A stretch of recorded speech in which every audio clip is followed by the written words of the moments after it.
네, 현재 이제 서울시 부동산 시장을 보게 되면 아파트 거래량보다 이런 소형 주택, 빌라로 이제 투자의 수요가 집중이 되면서 거래량 자체가 압도적으로 높게 나타나고 있습니다. 왜 이렇게 이제 소형 주택으로 이제 투자의 수요가 집중이 되고 있는지 보면 이제 재개발 이슈죠. 재개발 이슈가 강한 지역 쪽으로 이런 소형 주택, 빌라의 투자 수요가 집중이 되면서 이렇게 거래량 자체가 증가가 됐다라고 보시면 좋을 것 같습니다. 그러면 이렇게 투자를 하신 분들의 경우는 개발에 따라서 수익을 보시면 되겠지만 앞으로 투자의 계획을 세우시는 분들은 어떻게 투자의 전략을 세워야 될지, 빌라로 투자를 해야 되는데 어떻게 전략을 세워야 될지, 그리고 지역적으로 어떤 지역에 투자를 해야 될지 이제 고민이 많이 되실 거라고 봅니다. 그래서 오늘 강의는 어떻게 투자의 전략을 세우시고 그다음에 지역적으로 어디를 알아봐야 되는지 오늘 강의를 통해서 한번 알아보도록 하겠습니다. 먼저 강의 순서 말씀을 드리면 첫 번째로 이제 하반기 가을 이사철 이제 최악의 전세 대란 올 것으로 보여지고 있습니다. 그만큼 이제 작년도 그렇고 올해도 그렇고 계속적으로 이제 전세가가 상승이 되고 있는데요. 가을 이사철에 정말 이제 전세 가격 자체가 급등이 될 것으로 보여지고 있습니다. 그에 따라서 정말 세입자 자체는 울고 투자자분들은 웃는 시기라고 보시면 될 것 같습니다. 왜 그런지 첫 번째로 알아보도록 하겠고요. 두 번째로 부동산 시장의 흐름 자체가 앞으로 이제 변할 것으로 보여지고 있습니다. 투자는 앞으로 이것에 바로 빌라에 투자를 하셔야 되는데 왜 그런지 두 번째로 알아보도록 하겠고요. 그다음에 마지막 세 번째로 개발이 되는 지역에 투자를 하는 것이 핵심 포인트다라고 할 수가 있겠습니다. 그러면 정말 개발이 될 수가 있는 지역이 어디인지 이제 마지막 지역적으로 한번 알아보도록 하겠습니다. 먼저 첫 번째로 가을 이제 하반기 이사철 최악의 전세 대란 올 것으로 보여지고 있는데요. 제가 보도 내용을 가지고 왔는데 보도 내용 한번 살펴보겠습니다.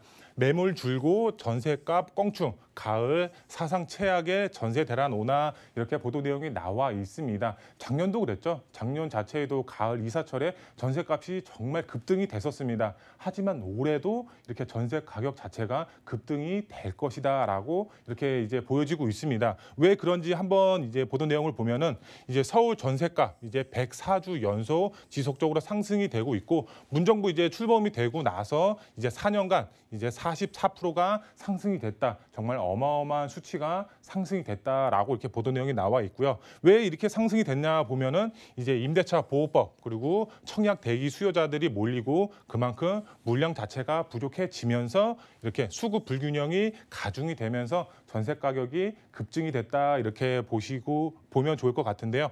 이 내용을 보시겠습니다.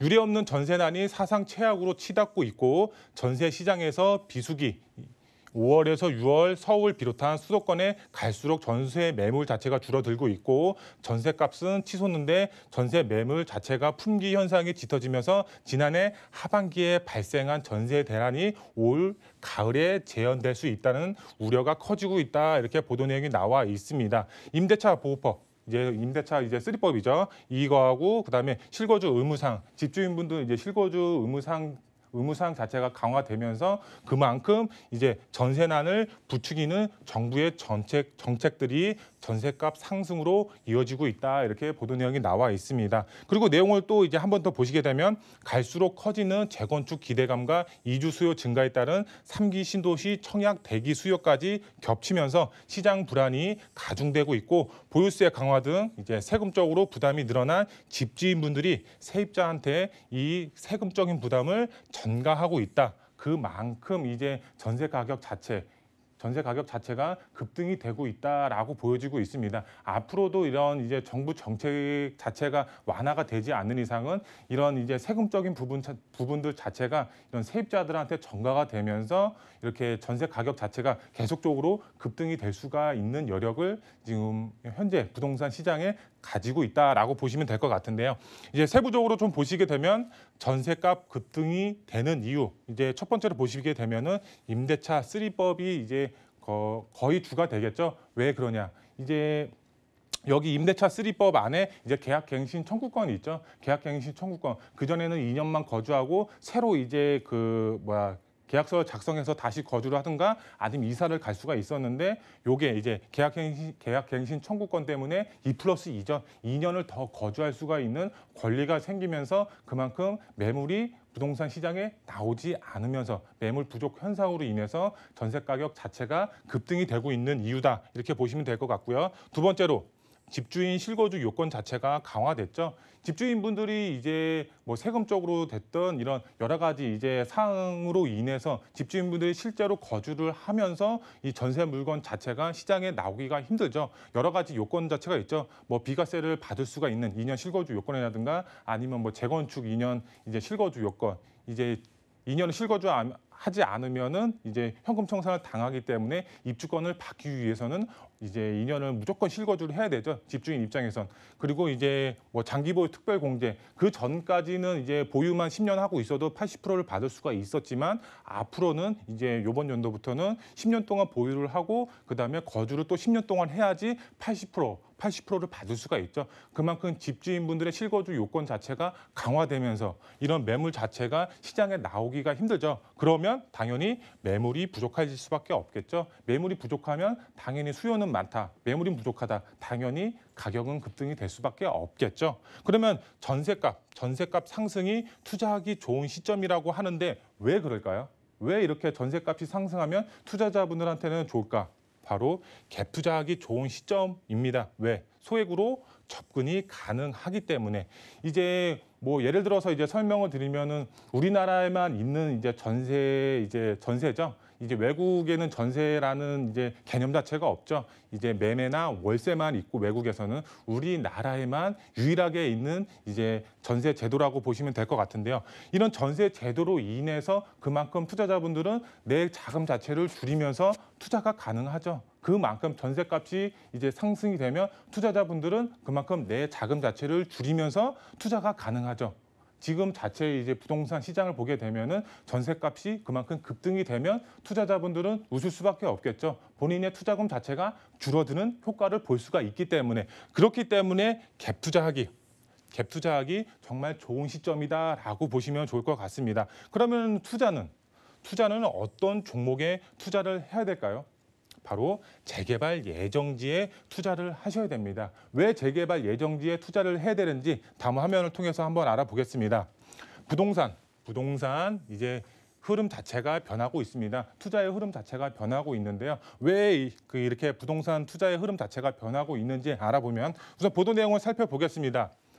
밀려나고 갭 투자까지 빌라 거래 5개월째 아파트 추월했다 이렇게 보도 내용이 나와 있습니다. 왜 이렇게 이제 빌라 거래량 자체가 증가를 했는지 이제 내용을 보게 되면 서울 빌라 이제 연리 다세대 주택 이런 매매 거래량이 5개월 연속 아파트를 추월한 것으로 나타났다 이렇게 나와 있고요.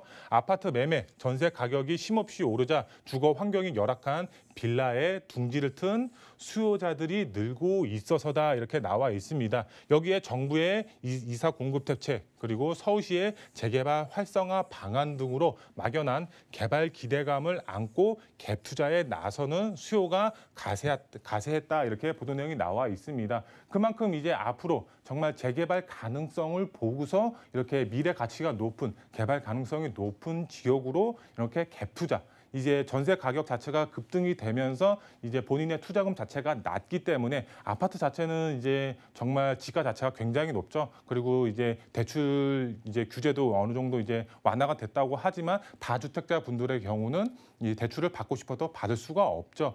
그렇기 때문에 소액으로 접근이 가능한 이렇게 빌라 그다음에 재개발 가능성이 높은 곳으로 투자의 수요가 집중이 되면서 거래량 자체가 아파트를 추월했다라고 보시면 될 것 같은데요. 이 그래프를 보시게 되더라도 그래프 자체 이제 까만색이 빌라, 그다음에 이렇게 회색 부분이 이제 아파트 거래량이라고 보시면 될 것 같은데요. 올해 1월 달은 거의 비슷했습니다. 거의 비슷하지만 그래도 빌라 자체가 조금 이제 더 높습니다. 그 다음에 2월부터 이제 6월까지 보면은 정말 이렇게 까만색 그래프가 더 압도적으로 높죠. 그만큼 이제 빌라 이런 소형 주택으로 투자의 수요가 집중이 되고 있다. 개발 예정지로 개발이 될 수가 있는 지역으로 투자의 수요가 집중이 되면서 아파트보다 빌라의 거래량 자체가 월등히 높다 이렇게 나와 있습니다.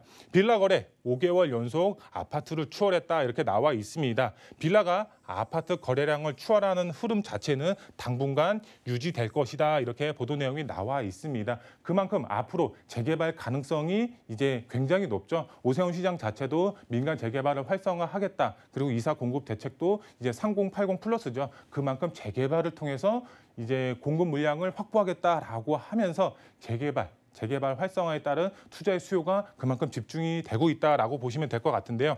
세부적으로 보시게 되면 아파트 거래량 감소하는 이유가 있죠. 매매 가격 정말 높습니다. 매매 가격 지금 서울 부동산 이제 아파트 매매 가격을 보면은 11억, 12억대를 가고 있습니다. 그만큼 가격 자체가 상당히 높습니다. 자금 여력 있으신 분들은 들어가시면 됩니다. 실거주 하시면서 투자까지 동시에 진행이 가능합니다. 하지만 이런 다주택자분들이 이런 아파트 거래를 하기 위해서는 세금적으로도 그렇고 정부의 규제 정책으로도 그렇고 많이 부담이 될 수밖에 없습니다. 정부의 규제 정책, 세금적으로 취득세, 그다음에 보유세, 양도세 이제 세 가지 부분 다 부담이 될 수밖에 없습니다. 그리고 재건축 완화는 조금 딜레이가 될 것이다라고 이렇게 얘기가 나왔습니다. 그만큼 아파트 거래보다는 이런 재개발 쪽에서도 개발 가능성이 높은 빌라로 거래량이 증가하고 있다라고 보시면 될 것 같습니다. 그럼 앞으로 재개발이 활성화될 것으로 보여지고 있습니다. 그만큼 재개발 이제 예정지 쪽으로 투자의 수요가 집중이 될 수밖에 없겠죠. 노후 밀집 지역 소형 주택의 투자 수요 증가될 수밖에 없습니다. 투자 수요가 증가가 되면 당연히 매매가가 상승이 될 수밖에 없겠죠. 그 다음에 개발에 따른 수익 자체, 입주권 획득을 하실 수가 있겠죠. 매매가 상승에 따른 수익도 보실 수가 있고 향후 정말 개발에 따른 아파트 입주권 받을 수가 있겠죠. 지금 아파트 투자해서 아파트를 얻는 것보다는 지금 소액으로 나중에 개발에 따른 아파트 입주권 받는 게 오히려 더 훨씬 유리하겠죠. 그만큼 소액으로 접근이 가능하니까. 2021년도 최고의 투자는 바로 개발 예정지 소액으로 투자를 하는 게 이제 정답이다라고 말씀을 드릴 수가 있겠습니다. 그 중에서도 개발 예정지 다 개발이 되는 것이 아닙니다. 정말 개발 가능성 높은 곳에 투자를 하는 것이 핵심 포인트가 되겠는데요. 어떤 지역이 개발 가능성이 높냐? 개발 가능성 높은 곳에 투자하는 것이 핵심 포인트가 되겠는데 어디가 개발이 되는지 화면을 보면은 개발되는 지역 투자하는 것이 핵심 포인트라고 말씀을 드렸죠. 우선 첫 번째로 이제 연신내 역세권이라고 말씀을 드릴 수가 있겠습니다. 연신내 역세권 최고의 교통 호재가 있죠. 바로 GTX A 노선이 현재 공사를 하고 있고 이제 3, 4년 후에 개통이 예정이 되어 있습니다. 이 GTX A 노선으로 인해서 지금도 지가가 조금씩 이제 우상향하고 있습니다. 하지만 A 노선이 개통이 되면 당연히 지가는 폭등이 될 수밖에 없겠죠. 왜? 최고의 교통 호재가 들어가니까. 최고의 교통 호재가 바로 연신내 역세권으로 들어가면서 지가는 당연히 더 우상향이 될 수밖에 없습니다. 이 연신내 역세권 정말 가보시면 아시겠지만 정말 노후 밀집 지역으로 되어 있습니다. 정말 단독 다가구 20, 30년 된 이제 노후 밀집 지역 자체가 정말 밀집이 되어 있는데요. 동의서까지 걷고 있습니다. 동의서를 걷는 이유는 바로 개발 가능성이 그만큼 높다라고 할 수가 있겠죠. 이런 이제 연신내 역세권에 투자의 계획을 세우시는 분들의 경우는 발빠르게 움직이셔야 되겠죠. 그 다음에 자양동 최고의 입지 조건을 갖추고 있죠. 한강을 끼고 있습니다. 정말 한강을 남향으로 바라볼 수가 있는 입지적인 장점 가지고 있고 강남의 접근성 상당히 탁월하죠. 그만큼 개발에 대한 호재의 영향을 광진구 자양동이 보면서 그만큼 지가 상승분에 대한 이제 투자의 수익도 볼 수가 있고 개발에 따른 아파트 입주권까지 받아보실 수가 있겠습니다. 연신내 역세권, 광진구 자양동 두 지역 이제 집중하셔서 투자의 전략 세우시면 큰 수익 보일 수가 있겠고요. 투자 포인트 세 가지로 정리해 드리겠습니다. 2021년도 승부를 걸어야 합니다. 투자금 대비 높은 수익 창출 가능한 시점이 바로 2021년도라고 말씀을 드릴 수가 있겠습니다. 왜? 2022년도, 2023년도에 투자를 하면 되지 왜 지금 투자를 해야 되냐? 지금이 가장 저렴하게, 가장 싸게 투자가 가능합니다. 그렇기 때문에 올해 투자의 전략을 세우시면 큰 수익 보실 수가 있겠고요. 이 부동산 시장을 보면은 공급이 부족하죠. 그만큼 공급 부족하기 때문에 재개발이 활성화되면서 공급량 자체를 늘릴 계획을 가지고 있죠. 정부 자체가. 그렇기 때문에 투자는 재개발 예정지에 투자를 하셔야 되겠죠. 재개발 예정지에 투자를 하면 그만큼 소액으로 접근이 가능하죠. 왜? 갭 투자가 가능하니까. 그럼 소액으로 접근하셨다면 당연히 나중에 개발에 따른 내 집 마련이 가능하다. 이렇게 보시면 될 것 같고요. 마지막 세 번째로 연신내 역세권 정말 가성비 굉장히 좋습니다. 그만큼 이제 소액으로 1억 미만으로도 투자가 가능하기 때문에 연신내 역세권 정말 가성비 좋은 지역이다. 투자금 대비 정말 소액으로 접근이 가능해서 큰 수익 보실 수가 있겠고요. 그다음에 두 번째 지역은 광진구 자양동 최고의 입지 조건을 갖추고 있죠. 한강변을 끼고 있습니다. 한강을 남향으로 바라볼 수가 있는 입지적인 장점 가지고 있기 때문에 최고의 입지 조건을 갖추고 있고요. 이 연신내 역세권과 광진구 자양동 투자를 하시면은 정말 운때 맞아서 개발이 되면 아파트 입주권 획득하실 수가 있는 그런 투자자분들이 되실 수가 있겠습니다. 투자를 계획하시는 분들의 경우는 올해 빨리 이제 투자의 전략을 세우셔서 투자를 하셔야지 큰 수익 보실 수가 있는 그런 투자자분들이 되실 수가 있겠습니다.